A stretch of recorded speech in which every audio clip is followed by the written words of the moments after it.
morning. We are on to day 18, which is our Christmas dinner prompt. And although a lot of my album this year is from this Christmas, I haven't put as many past Christmas memories into this album as I have as some of the other journals I've done. Today I am going to get a bit nostalgic and reflective and talk about Christmas past, even though I'm using a photo that's quite new, that's from Thanksgiving this year.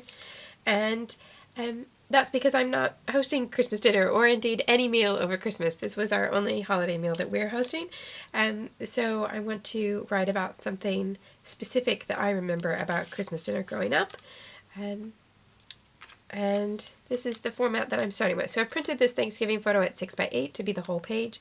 I'm going to add a little title with embellishment down here. And then I'm going to use these two pages for the journaling. This is the same pattern paper, just the A and the B side. So that was a 12x12 studio, not Studio Calico, it's now called 7 Paper, same company. 12x12 paper from their Felix line. And then I've layered this vellum with the gold stars over the top. I want to go ahead and adhere this to the photo so that I can add my title. I'm just going to give it a staple at the top here.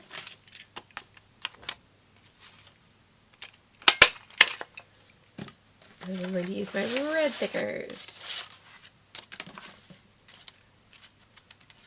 right on top of that vellum.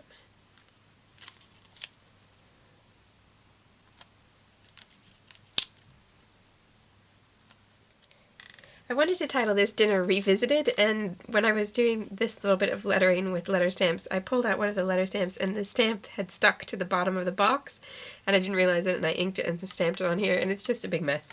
So I've instead handwritten it on a tiny little tag, or label, and I'm going to tuck that here instead, just to cover up that little problem area.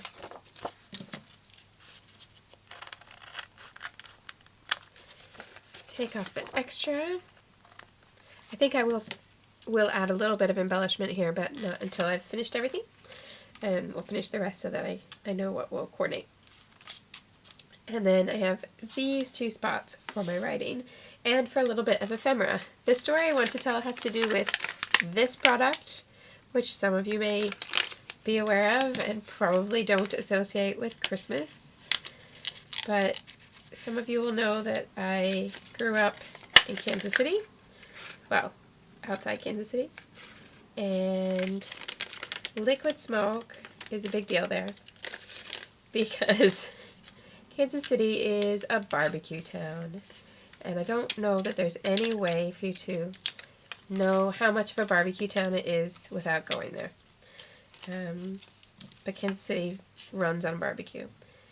And unless it's a winter like this year, when the weather is very mild winter, it's hard to do an open flame in the winter, but we still want barbecue in the winter, so we use this product called liquid smoke, which is basically, if you're not aware of what it is, they basically build smokehouses that they have a fire and they seal the whole thing off, and then they have a way of chilling everything inside while it's still smoky, and then they collect the condensation and they sell it as a condiment. There you go. So you use it as a marinade or a sauce when you're cooking, and it literally is smoke that's been turned into condensation.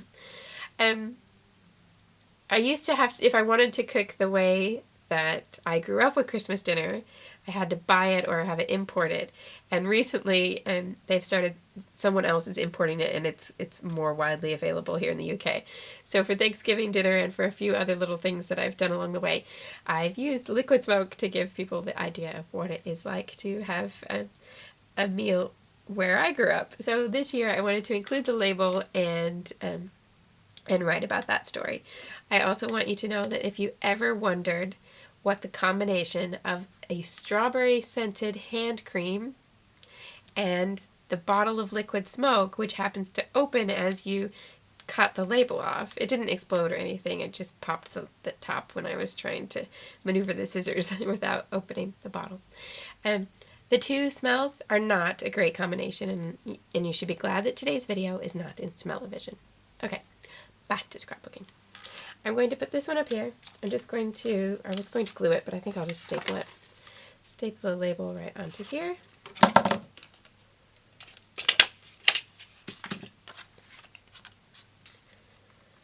And maybe staple this as well.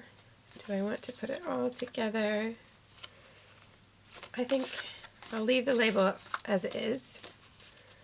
I'll bring this over here. Staple it on the edge.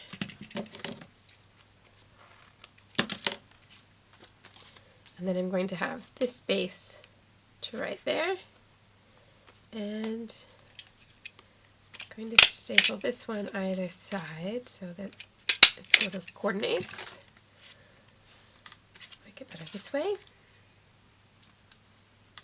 Okay, and then I'm going to add a whole bunch of handwriting and then come back with the embellishment. Okay, there's my story all written. I'm going to add my numbers to this little label here. I'm using my Starlight thickers today.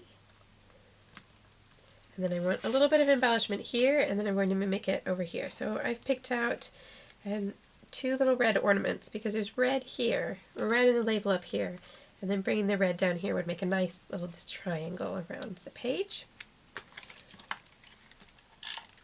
I think I'll use the brightest one over here because this one is a bit more muted and this red is already quite bright. Just place it over here on the edge to frame the block of journaling. I'm going to put a white sequin star in the middle. This one's going to get tucked underneath here, I think. Maybe even all the way under there. Yeah. And the thicker again, or not the thicker, the pop dot with the sequin. And then a little candy cane.